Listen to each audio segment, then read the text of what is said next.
अस्सलाम वालेकुम। Chapter number 6 ninth class solution वाला आज हमने स्टार्ट करना है। आज सबसे पहले हम इसके इंट्रोडक्शन के बारे में पढ़ेंगे। इसकी डेफिनेशन, जो बेसिक डेफिनेशन है स्टार्ट में, उसमें से कुछ बातें शॉर्ट के लिए और एमसीक्यूज के लिए इंपॉर्टेंट है, तो आप गौर से इस लेक्चर को सुनेंगे। सबसे पहले सॉल्यूशन होते क्या है, इसकी डेफिनेशन हम देखते हैं। सॉल्यूशन क्या है? The homogeneous mixture of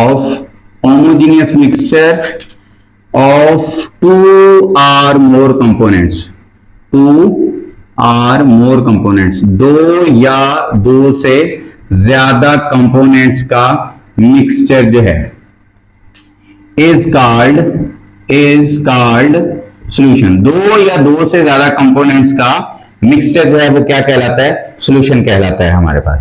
solution जो है, अब आप इसमें एक इंपॉर्टेंट टर्म देखेंगे कि सॉल्यूशन में हम कंपोनेंट्स जो हैं, कंपोनेंट्स उनके दरमियान नो बाउंड्री, आप उनके दरमियान को बाउंड्री डिस्टिंग्विश नहीं कर सकते, या दूसरे लफ्जों में मैं कह दूं कि ये वन फेज के तौर पे एग्जिस्ट करता है। अब ये होमोजेनियस मिक्सचर और वन फेज, नो बाउंड्री, इस सारी चीज को ना मैं एक एग्जांपल की मदद से आपको एक्सप्लेन कर देता हूं।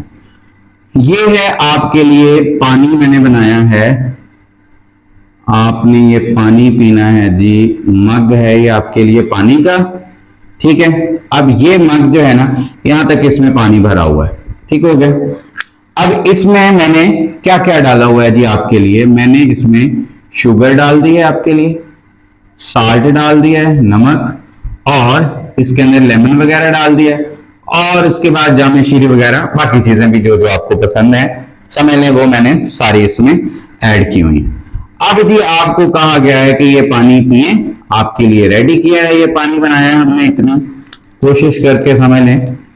तो आपने जनाब पानी का पहला घूंट भरा, पहला सिप जो है वो पानी का पिया, तो आपसे पूछा गया जी बताएं कैसा लगा टेस्ट? शुगर का अलग टेस्ट लगा या साल्ट का या लेमन का? सबका एक ही दफा टेस्ट महसूस हुआ पहले ही सिप में, या अलग अलग? मतलब पहला घूंट आपने भरा तो पता चला कि ये शुगर है, दूसरे घूंट में पता चला कि ये बीच में साल्ट आ रहा है, तीसरे में पता चला कि अब लेमन आ गया। ऐसा नहीं होगा, बल्कि आपको ये सारा टेस्ट एक ही दफा फील होगा। इस वजह से हम इसे क्या कहेंगे? नंबर वन, ये होमोजेनियस मिक्सचर है। नंबर टू, इसके जो कंपोनेंट्स हैं, कंपोनेंट्स से मुराद किन किन चीजों से ये मिलके बना है? तो ये तीन चीजें ये हैं, और वैसे पानी तो है ही।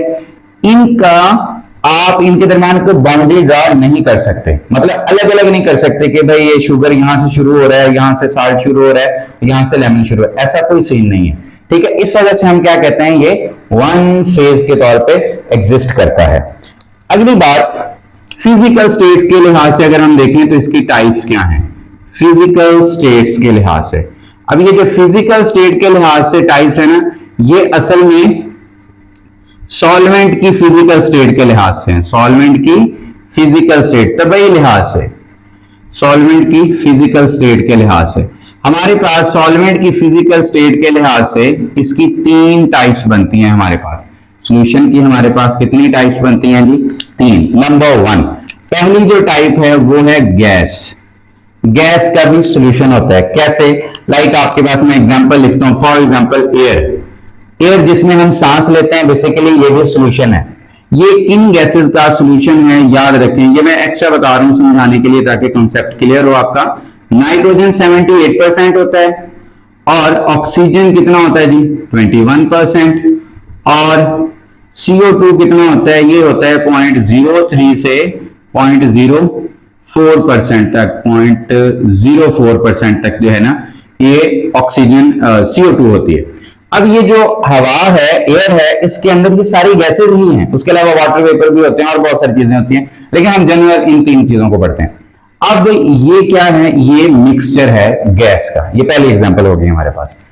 दूसरी बात, हमारे पास जो सेकंड टाइप का इसकी एग्जांपल है कि कौन सा होता है, वो है हमारे पास लिक्विड।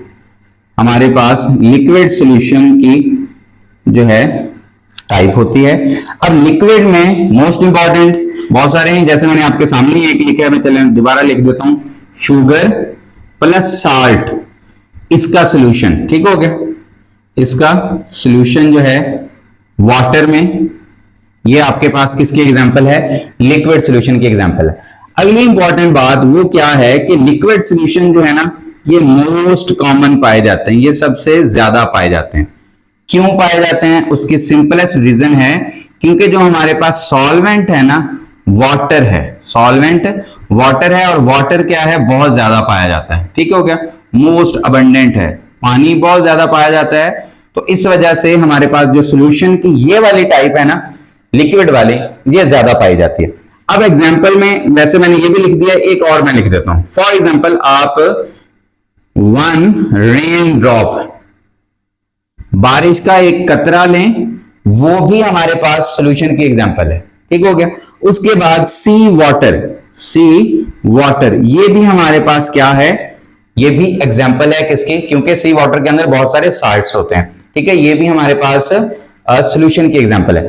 सी वाटर जो है, ये इंपॉर्टेंट आगे बात एमसीक्यूज है, ये source of 92 naturally occurring elements का हमारे पास सोर्स भी है।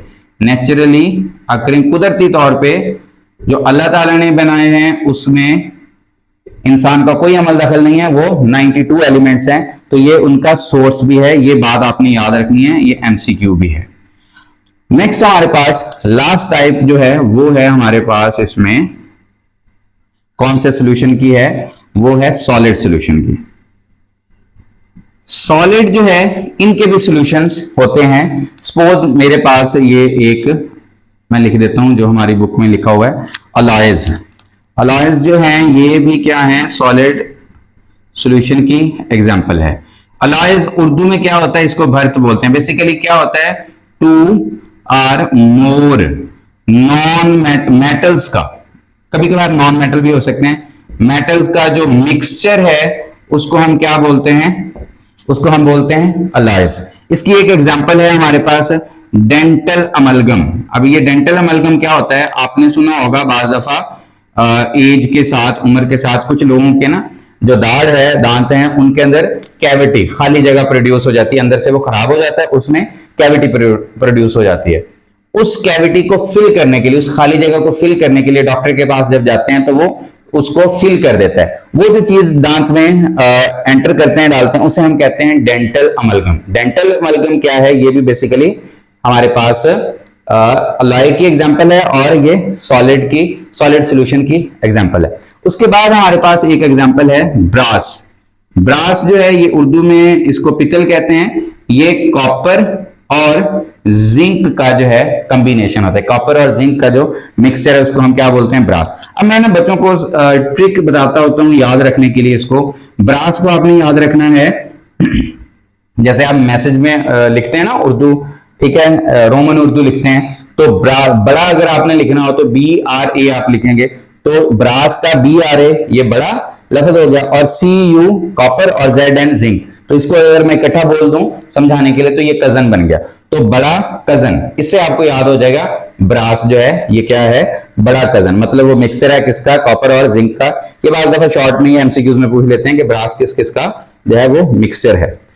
उसके बाद अलॉयज जो है ना, टेक्निकली अगर हम देखें तो हमारी बुक के मुताबिक इसे सॉल्यूशन नहीं होना चाहिए। क्यों नहीं होना चाहिए, क्योंकि इसके कंपोनेंट्स को हम फिजिकल मींस के साथ, तभी तरीकों के साथ अलग नहीं कर सकते, लेकिन फिर भी हम इसे किस कैटेगरी में पढ़ते हैं, सॉल्यूशन की कैटेगरी में पढ़ते हैं। उसकी 2 रीजन है। नंबर 1, पहली रीजन क्या है कि इसके जो कंपोनेंट्स हैं, कंपोनेंट्स शोज देयर प्रॉपर्टीज, वो अपनी खुसूसियात शो करवाते हैं। दूसरी बात जो है वो क्या है कि इनकी वेरिएबल कंपोजिशन होती है, वेरिएबल कंपोजिशन। अब इसका क्या मतलब, वेरिएबल का मतलब तब्दील, कंपोजिशन मीन तरकीब। इसी बात को मैं वहीं से ही एक्सप्लेन करता हूं। कंपोनेंट्स शोज प्रॉपर्टीज, मसलन जैसे मैंने शुगर, साल्ट और लेमन का आपको कहा पानी है, तो उसमें हर एक चीज ने अपनी खुसूसियात बरकरार रखी हुई है। साल्ट की अपनी खुसूसियात है, शुगर की अपनी है, लेमन की अपनी है। उसके बाद कंपोजिशन वेरिएबल का क्या मतलब है, मैं नमक कम कर दूं, ज्यादा कर दूं, चीनी कम कर दूं, ज्यादा कर दूं, लेमन कम कर दूं, ज्यादा कर दूं, तो वो मेरी मर्जी है, मैं पानी बना सकता हूं, ठीक है। ये तो फिक्स नहीं है कि एक मग में जो है, एक मग बनाना है अगर पानी में, तो उसमें 2 चम्मच ही डालने हैं, ठीक है, या एक लेमन ही डाल लें, वो हमारी मर्जी है, हम कम ज्यादा कर सकते हैं। सेम यहां पर अलॉयज में भी यही है कि जब इसको हम बनाते हैं ना, तो हम कंपोजिशन में हेर फेर थोड़ा कर सकते हैं, कम ज्यादा कर सकते हैं। अच्छा, यहां पर एक बहुत इंपॉर्टेंट एमसीक्यूज है हमारे पास, ये तो मैंने बता दिया फिजिकल स्टेट के लिहाज से। वैसे अगर हम बात करें तो हमारे पास जो टोटल टाइप्स बनती है ना सॉल्यूशन की, टोटल टाइप्स ऑफ सॉल्यूशन, ये भी आपकी बुक में बात लिखी हुई है, वो 9 बनती हैं। ये बात बहुत अहम एमसीक्यूज है, 9 बनती हैं। ये आगे हम एक टेबल भी पढ़ेंगे, उसमें ये आएगा कि कैसे 9 बनती हैं, लेकिन आपने फिलहाल याद रखना है कि टोटल 9 टाइप्स हैं हमारे पास सॉल्यूशन की। अब इसके बाद लास्ट इस टॉपिक में एक शॉर्ट क्वेश्चन है। क्वेश्चन है हाउ टू डिस्टिंग्विश, फर्क कैसे कर सकते हैं, डिस्टिंग्विश का मतलब फर्क करना, बिटवीन अ प्योर लिक्विड, एक खालिस लिक्विड में, एंड अ सॉल्यूशन, एक सॉल्यूशन और खालिस लिक्विड में हम फर्क कैसे कर सकते हैं। वैसे तो इसके कई सारे मेथड होते हैं, लेकिन हमारी बुक में हम अपनी बुक के लिहाज से देखेंगे। चलिए मैं आपको ना इसकी एक एग्जांपल की मदद से एक्सप्लेन कर देता हूं चीज को, फिर आपको इंशाल्लाह आसानी से याद हो जाएगा। अब ये सपोज जो है ना हमारे पास फिर 2 सैंपल हैं, ये 2 पानी के मग पड़े हुए हैं जी, इनमें पानी है, लेकिन है क्या, एक में जो है ना वो खालिस पानी है, मतलब उसके अलावा पानी के अलावा उसमें कोई चीज नहीं है, लेकिन दूसरे में सपोज मैं कहता हूं एक में नमक डाला हुआ है। अब मैं कहता हूं मुझे बताएं कौन सा खालिस होगा और कौन सा नमकीन, लेकिन शर्त क्या है, शर्त यह है कि आप इसको टेस्ट नहीं कर सकते, पी के नहीं आप बताएंगे कि भाई ये नमक वाला है और ये सिंपल पानी है, ऐसा सीन नहीं है। तो इसके लिए सिंपलेस्ट तरीका है हमारे पास, उसे हम बोलते हैं एवेपोरेशन। आंसर में क्या आएगा, इसमें पूरी डिटेल आपकी बुक में लाइन टू लाइन लिखा हुआ है, मैं उसको समझा देता हूं और फिर आप उसको रीड कर लेंगे तो क्लियर हो जाएगा। नंबर 1, अगर हम प्योर लिक्विड और सॉल्यूशन में फर्क करना चाहते हैं ना, तो उसका मेन तरीकाकार है एवेपोरेशन। ये एमसीक्यूज में भी आ सकता है आपको। कैसे, ये वाला लिक्विड है ना, इसका हम सैंपल लेते हैं थोड़ा सा, ठीक हो गया, एक समझ लें ये प्लेट लाइक चीज है मेरे पास, इसमें ना मैंने यहां से सैंपल लिया थोड़ा सा और यहां पे मैंने रख दिया, लिक्विड यहां से लेके इसमें डाल दिया और इसको मैंने एवेपोरेट किया, और फिर सेम इसमें से भी क्या किया, सैंपल लिया और इसको भी एवेपोरेट कर दिया। अच्छा, इसको मैं सपोज ए कह देता हूं, इसको मैं बी कह देता हूं।